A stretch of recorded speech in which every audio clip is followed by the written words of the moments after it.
Not too long ago, a PR practitioner's desk had a telephone, a Rolodex, which you see there, and a typewriter, probably an ashtray as well. But today, one can do all that on a smartphone or other mobile device. And besides, hardly anybody smokes anymore. PR still has its traditional foundations with an organic integration of digital, social, and mobile.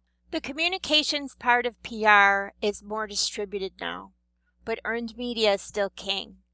Instead of one person or a small group of people that serve as the primary gatekeepers between an organization, the media, and its publics, we have all sorts of people within an organization who are likely to use media to communicate on behalf of the organization. And that works both ways. Organizations can get feedback from stakeholders across way more channels than ever before. Social media is one of the most commonly used channels for keeping those lines of communication open between a company and an organization and its publics. Think about it. You go on Twitter, you see somebody complains and somebody will respond. I have the prime example of that. I bought a pair of boots from JCPenney's. I wore them once, the zipper broke. Before I took the time to call and complain or write a letter, I posted on Twitter, I bought these boots, wore them once, zipper broke, #NotHappy. Within about 15 minutes, I got a direct message back from JCPenney's through Twitter that said, please bring the boots back to the store and we will either refund your money or we will give you another pair or we will of the same type or we will give you store credit and you can buy something else. I was so impressed. I have to compliment them on how quickly that worked. Now that's another whole lecture about social listening, which basically someone in their public relations department was monitoring their Twitter account and looking for things like this. You can use social media to monitor what people or groups are saying about you or your client. PR people and journalists tweet or often live stream using one of the various tools to send live videos such as Periscope, YouTube Live, Facebook Live. They'll do this from press conferences, or they'll do this from staged events. An activist can use social media to bring attention to a cause or a need. Most recently, look at all the coverage of the Black Lives Matter protests, both negative and positive. Social tools are also a useful way to get the word out during a crisis or when a brand is in crisis. Ron Tarosian, who's the founder and CEO of New York City-based 5WPR, said, quote, PR is a mix of journalism, psychology, and lawyering. It's an ever-changing and always interesting landscape. This multifaceted firm manages PR for a variety of businesses and organizations with issues like branding, crisis communications, startups, etc. The firm's blog defines how social media has changed PR over the past decade. It says social media has changed how people communicate, as well as when they communicate, where they communicate, and even who they communicate with. And they list 5 ways that social media has changed PR. The first, it's encouraged more of a customer focus. Social media compelled many brands to start focusing more on their customers and building a positive relationship. Customers can always go on Twitter and Facebook to sound off about bad customer experiences. This forces companies to resolve issues quickly, I would say expeditiously, to avoid a PR crisis before it gets retweeted and shared and everything else. We want to nail it down right then and there. They also use these interactions on social media to improve their business as a whole, especially when these complaints as well as their kudos are concerned or compliments.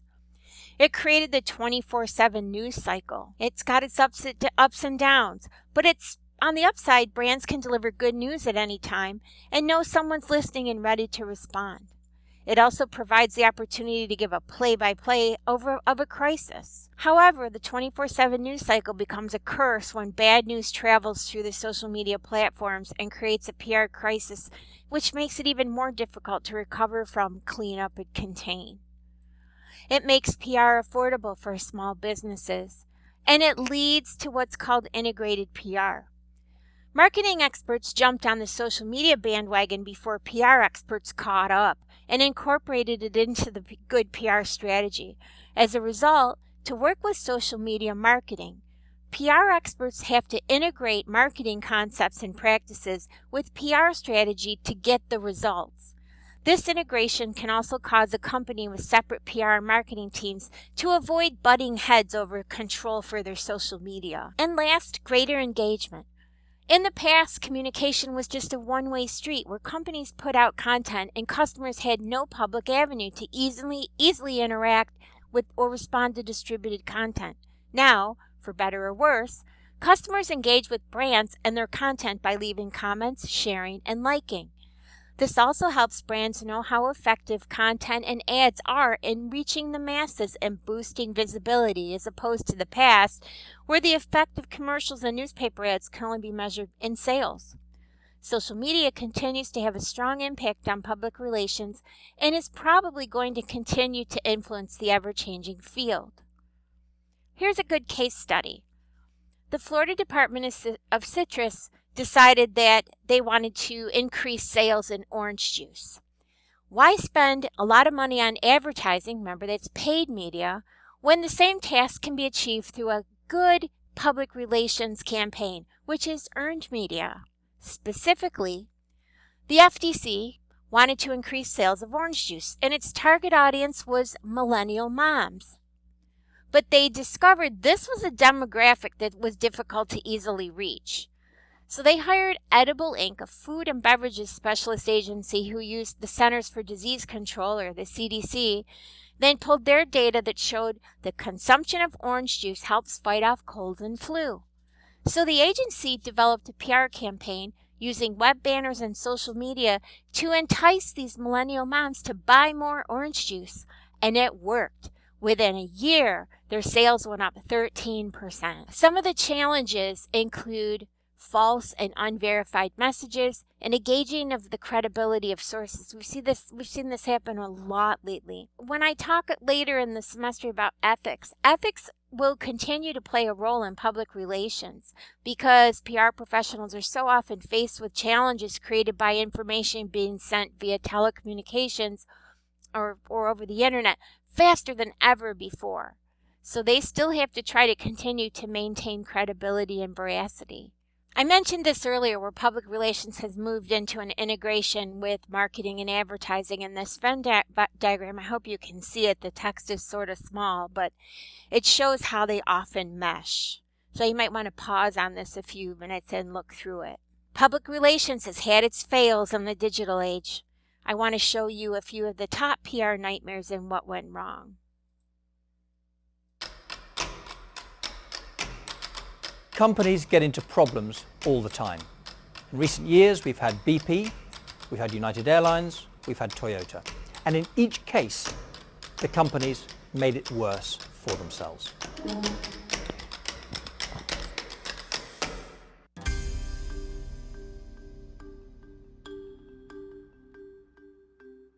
I'm physician, have to work tomorrow 8 o'clock, so am I.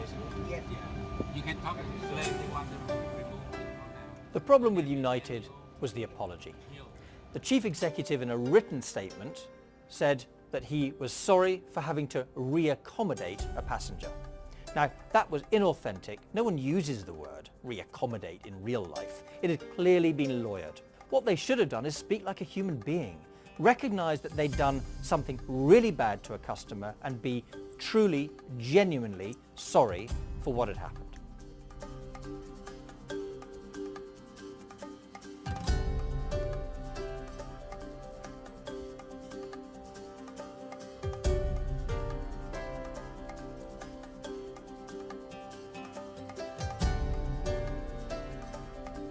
The Toyota crisis is in fact really simple. They're known for making great cars and they failed. So the problem here is that they didn't believe they'd done anything wrong. When you're in an echo chamber where you believe you're brilliant, it's hard to realize that you've actually made mistakes. Lesson here, listen to outsiders. In that world, they are the only people who can give you perspective to address a crisis properly.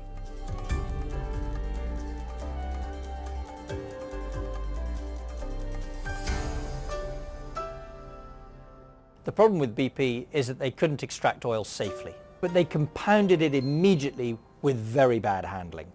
The now infamous comment by the chief executive that he wanted his life back came to define the crisis and ultimately cost the chief executive his job.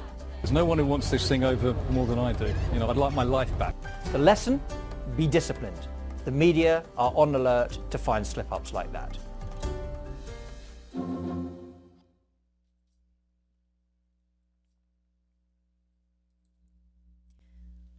Social tools are also a useful way to get the word out during a crisis or when a brand is in crisis. Businesses, organizations, and even individuals use social media to find out what people are saying about and to respond to what's being said. In 2012, in June 2012, Kraft Foods launched a Rainbow Oreo. Its marketing campaign was to show support for Gay Pride Month, but some were very appalled and took it as a slap in the face. Yet Kraft used its Facebook page and Twitter to immediately respond to both the positive and the negative feedback, which was a fine example of online engagement to avert a crisis. In the video I showed you about the best men in PR, probably an inappropriate name for that because it actually includes women too. Deirdre Breckenridge wrote the book PR 2.0 back in 2008. She actually forecasted the duties in PR as they were changing. She made this diagram that works so perfectly today. And she says that a PR practitioner today has to be what's called a pre-crisis doctor. Not a spin doctor, you hear that term once in a while. A pre-crisis doctor, meaning you need to be ready for anything.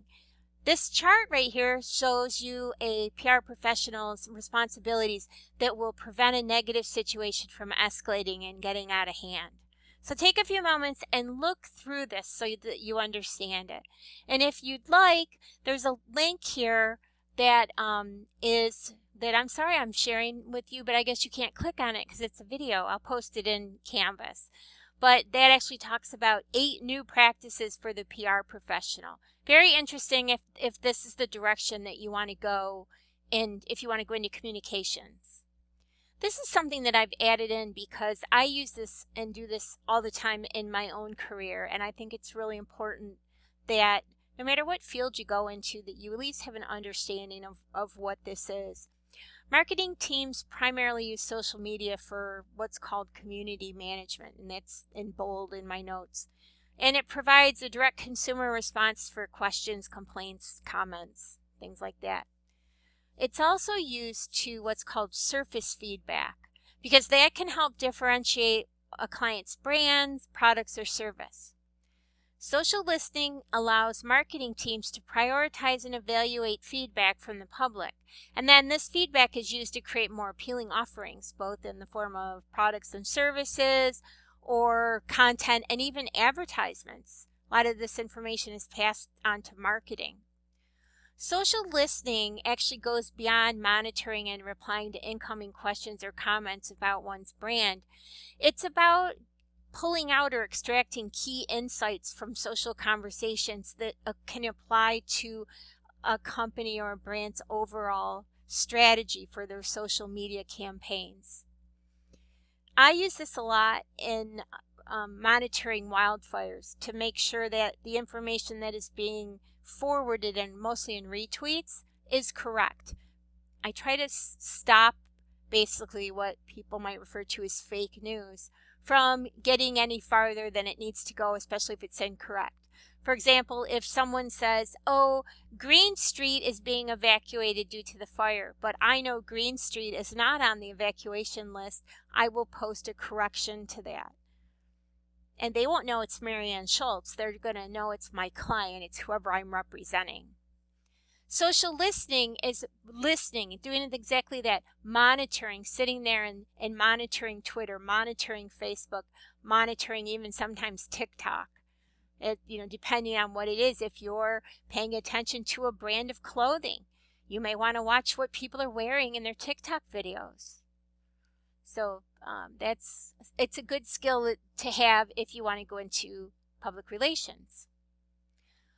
It can benefit in a lot of different ways, because if social media impacts business negatively, for example, like I said about my boots, when a consumer criticizes a product or service, or has a negative comment. With faster speeds, consumers will demand more visual elements, especially video-based. So here's what some of the experts predicted would be the top PR tools 2 years ago. And I'm going to change my perspective here, change my tab and show you this infographic that said these trends would take over in 2018. And I think most of these probably are exactly spot on. The first one says that video is going to not only take the stage, but be the star of the show. 80% to 90% of video is done through social networking sites, especially YouTube and Facebook. We have a lot more live streaming. Not only that, a lot of tools now offer it that didn't used to. I'm just going to show you a couple of these. Ephemeral content is that you can post and it disappears in 24 hours.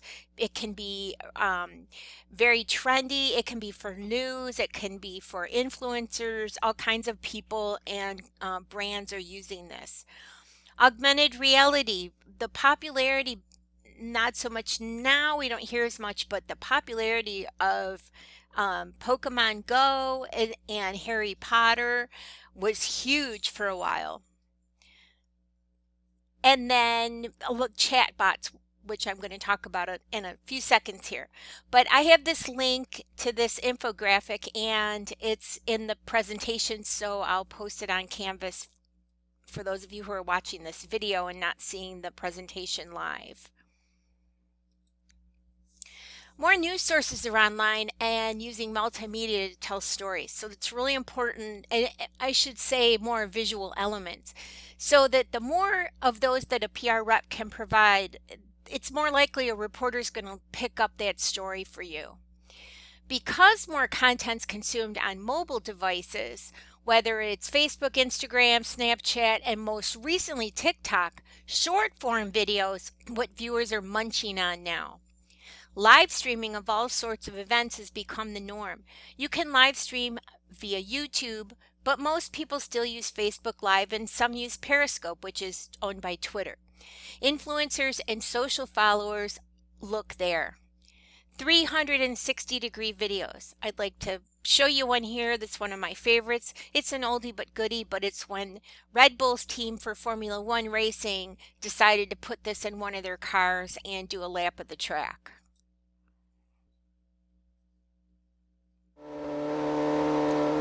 Note that I'm going to move my camera around so you can see how the user controls the angle.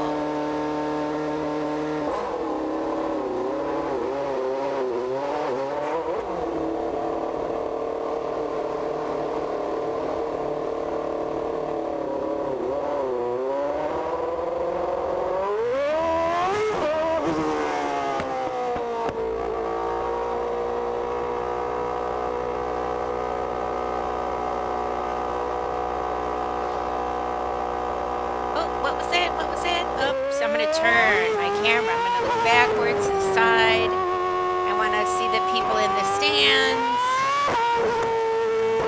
You can go any direction you want, 360 degrees. Now hopefully these guys are looking straight on.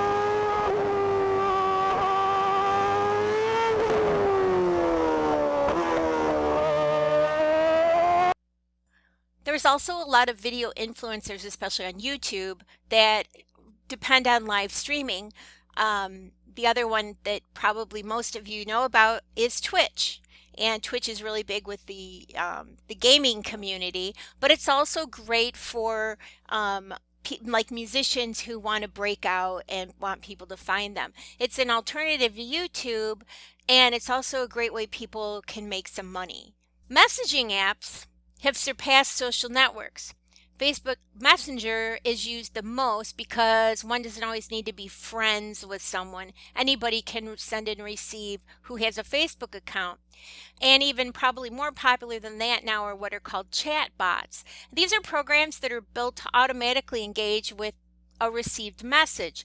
Chatbots, they can be programmed to respond the same way each time, or to respond differently to messages containing certain keywords, and even to use machine learning to adapt their responses to fit the situation. Some people find these incredibly annoying. I find they're all I need sometimes when I need a little bit of help. I see these a lot in online customer service or online tech support. When you plan a strategy, one of the things that I'm going to start this while you look at the tips that are on these slides, because I get a lot of these tips and the latest trends and things from a social media strategist called Sally Falcow. And she says if you want to get your stories published and you want people, the media especially, to pick it up, or influencers or anyone like that, here's what she says is probably the way you want to go about it. Read their blogs, watch their videos, read the comments, and get a feel for the readers' views. Comment on their blog posts when appropriate. See if they're on Twitter and the other social channels. Follow them there. See who else follows them. Start a conversation and reach out to them. You don't need a pitch. Then figure out what kind of content would be applicable and what would really grab their interest. Create a great piece of content and then contact them. In closing, online PR is about good communication. It's about listening. It's about relationships. It's about providing really good content to the right person at the right time. It's also about transparency and honesty. And public relations should always be about those things, whether it's online or off.